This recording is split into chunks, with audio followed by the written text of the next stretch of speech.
যদি নাহিদ রানা খেলেন তাহলে টিম ইন্ডিয়ার বিরুদ্ধে বাংলাদেশের অনেক গুরুত্বপূর্ণ প্লেয়ার হবেন তিনি। এক্স্যাক্টলি এই কথাটাই নাজমুল হোসেন শান্ত প্রেস কনফারেন্সে বলেছেন। যদি তিনি এই শব্দটা ব্যবহার করেছেন, যদি আমরা কখন ব্যবহার করি, যখন কোনো কিছু নিয়ে আমরা সন্দেহে থাকি, সংশয়ে থাকি, সিদ্ধান্ত নিতে পারি না। রানাকে খেলাবেন কি খেলাবেন না এটা নিয়ে কি তিনি সিদ্ধান্তহীনতায় ভুগছেন, নাকি অন্য কোনো গল্প আছে? ইনজুরির একটা ব্যাপার থাকতে পারে। যখন প্র্যাকটিসে বাংলাদেশ দল এসেছে প্রথম আধা ঘন্টা নাহিদ রানা কিন্তু আলাদা ছিলেন বাংলাদেশ দলের ফিজিও বাইজুদুল ইসলামের সঙ্গে, এবং এটা স্বাভাবিক।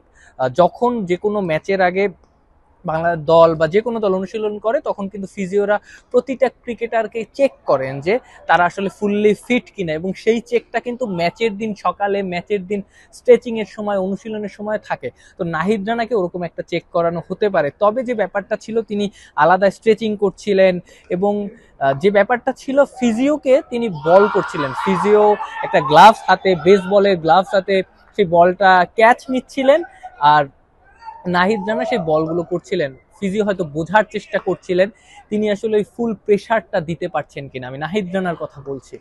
নাহিদ রানা পরবর্তীতে নেটে ব্যাটারদের বল করেছেন, এবং তার ওই স্বভাবত যে পেইসে তিনি বল করেন সেই পেইসে তিনি বল করেননি।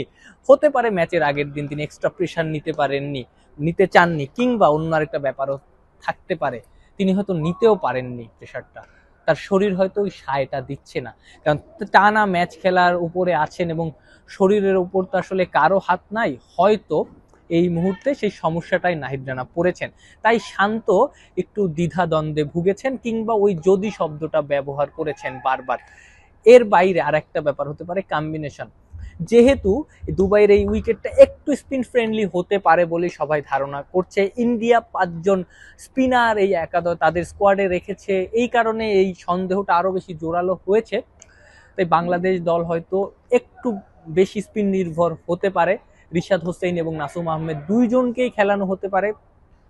পাশাপাশি দুইজন পেসারের একজন হতে পারেন তাসকিন আহমেদ, অবধারিতভাবে অন্যজন নিশ্চিতভাবেই হতে পারেন মুস্তাফিজুর রহমান। যেহেতু স্পিনটা এখানে ধরবে, তার কাটারটা একটা অন্যরকম ভালো লাগা দেয় দর্শকদের। তার কাটারটা বাংলাদেশ দলের জন্য অনেক গুরুত্বপূর্ণ, অনেক সময় তিনি অনেক উইকেট এনে দিয়েছেন। এর বাইরে তাওহিদ হৃদয়কে মিস করতে পারে বাংলাদেশ দল, তাকে হয়তো খেলানো হবে না, এবং পারভেজ হোসেন ইমনেরও জায়গা হতে পারে ডাগ আউটে। সো বাংলাদেশ দলের একাদশটা হতে পারে তানজিদ হাসান তামিম ওপেনিং, সঙ্গে সৌম্য সরকার 3-এ, নাজমুল হোসেন শান্ত 4-এ, মেহেদী হাসান মিরাজ, তিনি ওয়েস্ট ইন্ডিজে 4-এ খেলেছেন, 5-এ মুশফিকুর রহিম, 6-এ মাহমুদুল্লাহ রিয়াদ দারুণ ফর্মে আছেন, 7-এ জাকের আলী অনিক, 8-এ রিশাদ হোসেন, 9-এ নাসুম আহমেদ, 10-এ তাসকিন আহমেদ, 11-তে মুস্তাফিজুর রহমান।